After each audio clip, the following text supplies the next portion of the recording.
Welcome back. Right now we are here with freshman Tu Dissassa to talk about the Mungano Gospel Extravaganza. Thanks for being here, Tu. I understand there's a gospel extravaganza being planned. What exactly is going to happen? Well, basically we have a couple of churches coming from various areas of Kansas and Missouri, and we also have some schools coming from around this area to participate in the gospel extravaganza. And I believe we're having some praise dancing done as well. Mm-hmm. And praise dancing, what does that involve? Oh, well, it's just like dancing. Sometimes people mime or they do maybe some modern dance with gospel music, and it's very powerful and very moving. Mm-hmm. This is a Mungano-sponsored event, correct? Yes, it is.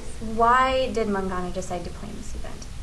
Because I guess we just wanted to get some exposure of gospel music out and just spread diversity, which is what Mungano is about. So we just wanted to spread diversity and show cultural differences, I guess, in worship styles and things like that.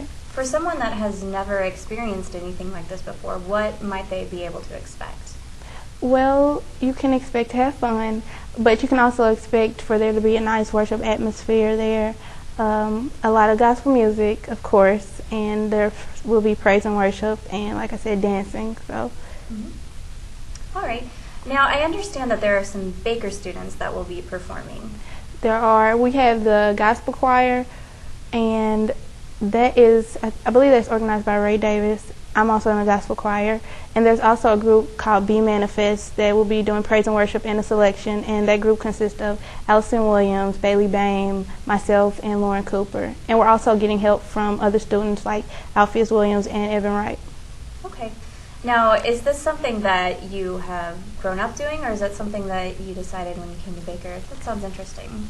I'll get involved. Well, I've always sung in the choir at home, at church, and I've a lot of singing. I've done a lot of singing, gospel singing, because I've grown up in the church, and that's what my family does a lot. So it's not something new to me, but being in a group of just 4 girls, that's new to me. So being in Be Manifest, that was a new experience, and just having 4 people in a group versus, like 20 in the choir. So. So what is the difference between what Be Manifest is doing and the Baker Gospel Choir? Well, Be Manifest is basically doing praise and worship songs that people can, kind of repetitive songs that people can get into and just worship. And we also will do a selection, though. But the gospel choir, we kind of sing songs that are more not repetitive and more expressive, and they also are choir related. So you have more vocalists, you have a lot more power, I guess you could say, in the choir. How much practice has this taken for you all? Well, Be Manifest practices every week, and the gospel choir also practices every week. And Be Manifest just started this semester, and the gospel choir has been going for two years or more, I believe. What are you most looking forward to with this gospel extravaganza? Well, I'm looking forward to seeing all of the choirs and the other schools come, but I'm also looking forward to, because my church, Genesis Missionary Baptist Church, our youth choir is coming down to sing, so I'm looking forward to hear that. All right. Now, how would you define gospel music?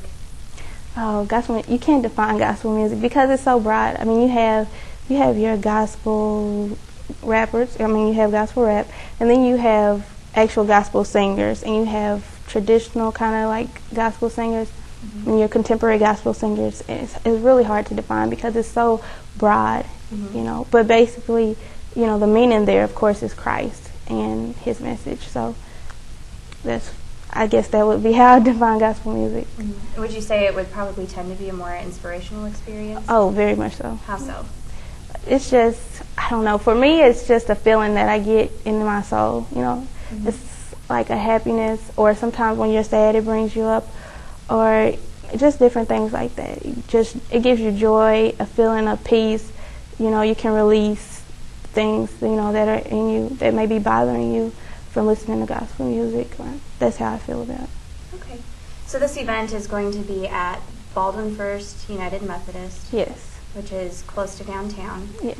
And it's going to be April 14th? April 14th at 2:30. Is there a cost involved? No, there is no cost. Okay, so a free event and lots of music. Yes. All right, well, thank you, Daitu, for being here. It was Okay. really nice of you Thank to you come for talk having about me. it. No problem. All right, well, right now we are going to DeMario in the field. Thanks, Kristen. I'm DeMario Scott, reporting for Inside Baker, here enjoying the beautiful weather today and asking a few students what they feel about campus safety. I feel the safety on campus it's better than other schools because I know people who had problems with safety on campus, but being here you don't have to worry about that problem. I feel pretty safe. As a female, I don't think that it's appropriate to be just walking all around campus. If you need to go to a library or something, I think it's not really scary or anything like that. I think it's very safe. I feel comfortable walking, running. You know, I exercise a lot, so I run around campus, and it's a small town, so I feel comfortable running around town and running around campus. On a scale from 1 to 10, I feel Baker is about a 9. So when you're on and off campus, make sure you have fun and be safe at the same time. I'm DeMario Scott, reporting for Inside Baker. Back to you, Kristen.